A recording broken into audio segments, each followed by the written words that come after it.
Welcome back to the channel. Today, we're going to be looking at this report from BNY Mellon about retail investors. They surveyed 2,000 investors back in 2022 and give some pretty interesting insights into how different groups are approaching the market these days. Yeah, it's always fascinating to see those kinds of trends, right? Definitely. So one of the things they did was break investors down into four main categories: nascent investors, traditional investors, established investors, and retirement investors. Right. And each of them has sort of their own quirks, right? And their own motivations. And it's interesting to see how those reflect kind of these bigger trends in society as a whole. Yeah, for sure. So maybe we could start with the nascent investors, since they're kind of the newcomers.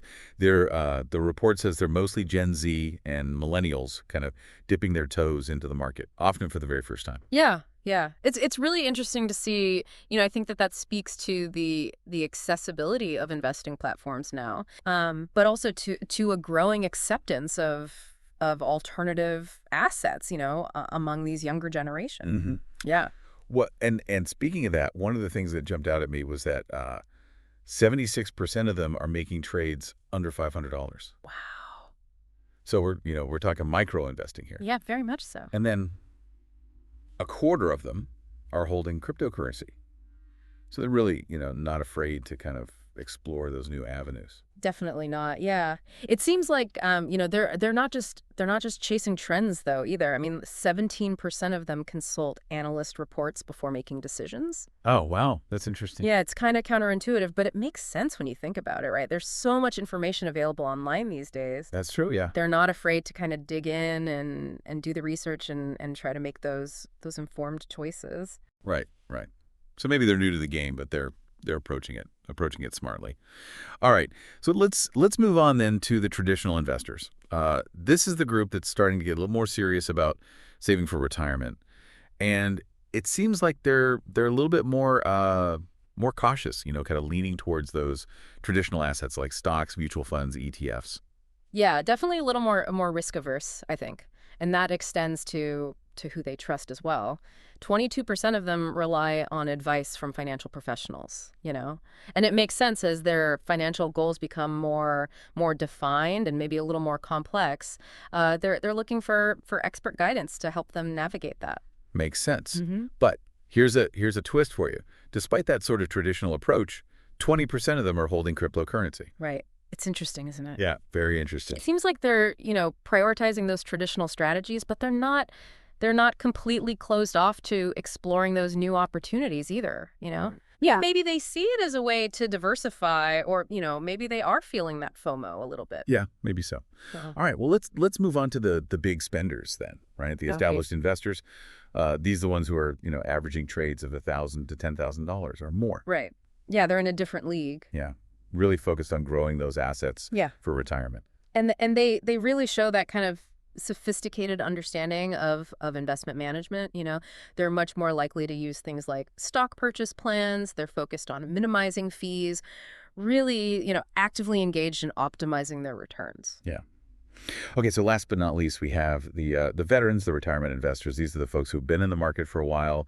They're relying pretty heavily on those financial advisors, and they're sticking with those long-term investments. Yeah, very much a slow and steady wins the race kind of approach. Less concerned with the short-term fluctuations and more focused on preserving their capital and generating income. But despite what some might think, they're not just sitting back and letting things happen. They're still actively trading, managing their portfolios, making adjustments as needed. Interesting. So, one of the things that kind of jumped out at me in this report was the whole ESG thing, the environmental, social, and governance factors.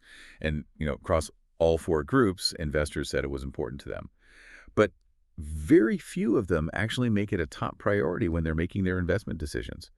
What do you think is going on there? Yeah, that's a great question. It seems like there's a bit of a disconnect between, awareness and action. You see numbers like 83% of those nascent investors saying ESG is important to them, but only 3% actually factoring that into their investment choices. Wow. So it's interesting. It could be, that investors are struggling to find, suitable products that really align with their values, or Maybe there's just a lack of clarity on how companies are actually differentiating themselves when it comes to ESG. Right, right. So it's possible that ESG is more of a buzzword at this point than an actual, factor driving those decisions. Yeah, it's definitely a possibility. And there's also the issue of the terminology not being standardized, right? So you have investors using terms like, responsible investing or values-based investing interchangeably, and that can create a lot of confusion, right?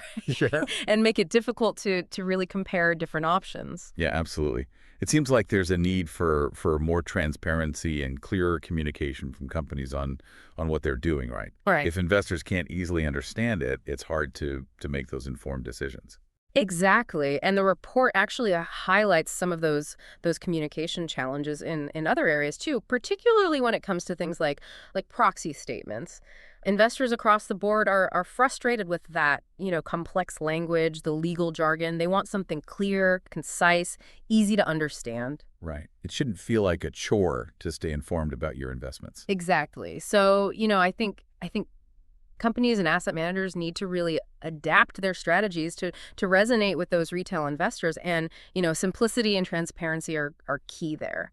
Instead of overwhelming investors with all these technical terms, they should really focus on explaining those concepts in plain language, highlighting the information that's most relevant to the decisions that they're making. Right. It sounds like a shift towards more user-friendly communication is long overdue. I think so, yes. Investors deserve to feel empowered and informed, not bogged down by all this confusing jargon.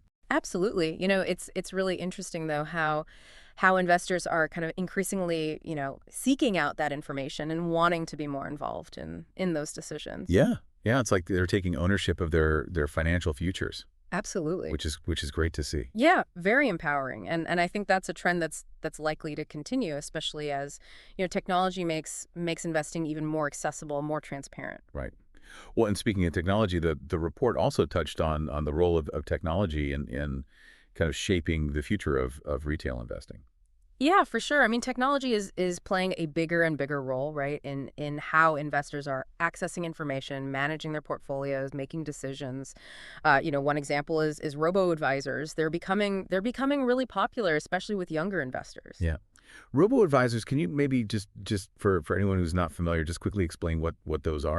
Sure, yeah. So basically, they're automated investment platforms that use algorithms to create and manage portfolios based on, an investor's risk tolerance and financial goals, and they often charge lower fees than traditional advisors, which makes them really attractive to a lot of people.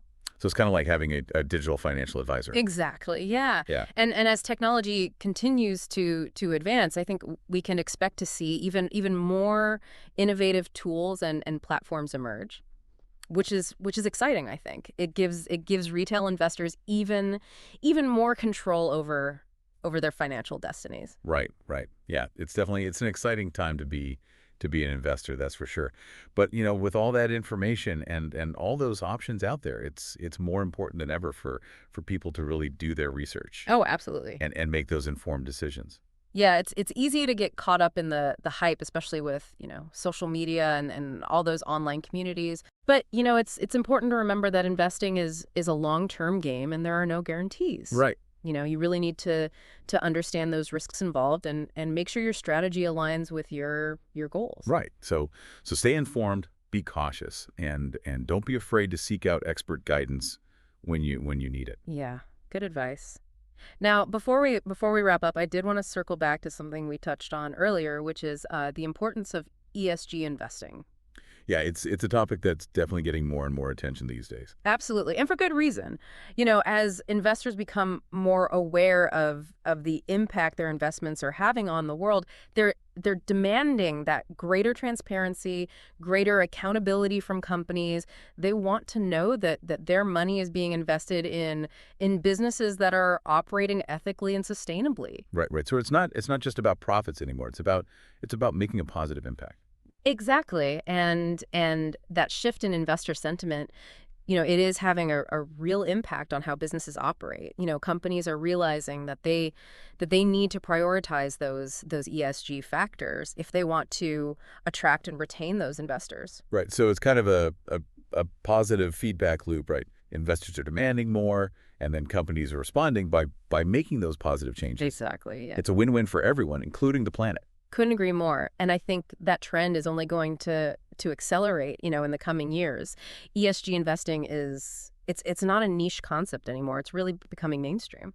Right. So for investors who are really looking to align their investments with their values, it sounds like there are more options than ever before. Absolutely, yeah. There are a wide range of, ESG focused funds products available now, allowing investors to really support those companies that are committed to, environmental sustainability, social responsibility, good governance. Yeah, it's encouraging to see that investors really do have that power to make a difference with their money. It really is. And as more investors embrace this, we can create a more sustainable and equitable future for all. Yeah, well said.